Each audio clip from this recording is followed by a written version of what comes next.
Hey guys, Mr. Backerberg here. In this video, we're going to look at solving logarithmic equations.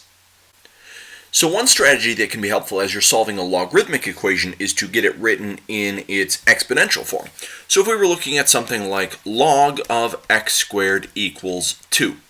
This logarithm doesn't have a base on it, so it's an implied base 10.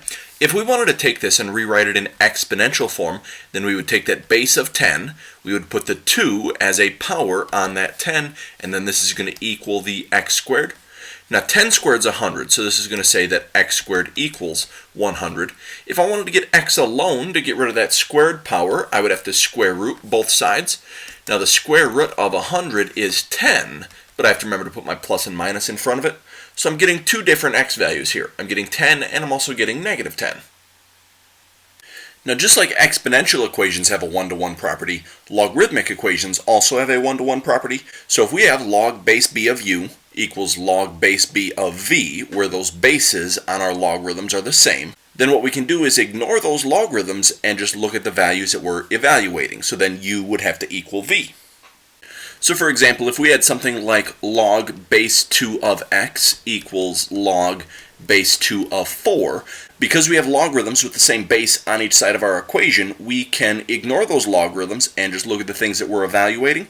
So on the left-hand side is the x, and on the right-hand side is the 4, so our x value would have to be 4. Now we may also have to involve some other logarithmic properties as we're trying to solve an equation. So here we have log of x plus log of x minus 9 equals 1.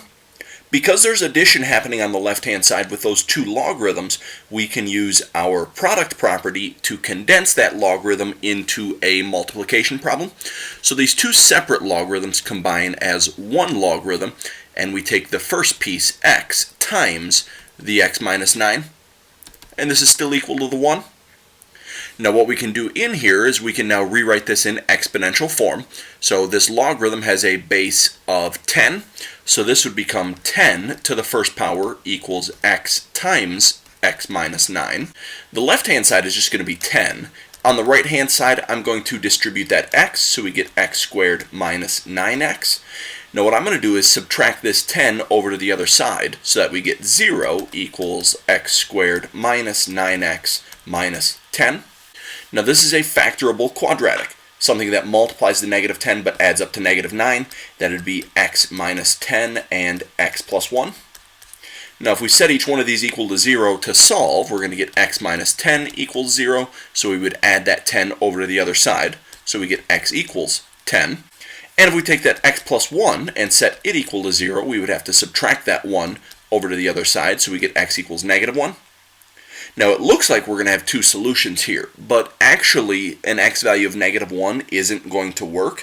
If we tried to take that x value of negative 1 and plug it back into our equation, we'd run into some problems because we can't evaluate logarithms of negative numbers. So negative 1 is actually an extraneous solution, so that one doesn't work. 10 is the only answer that will actually work. That's going to be it for this video. Thanks for watching.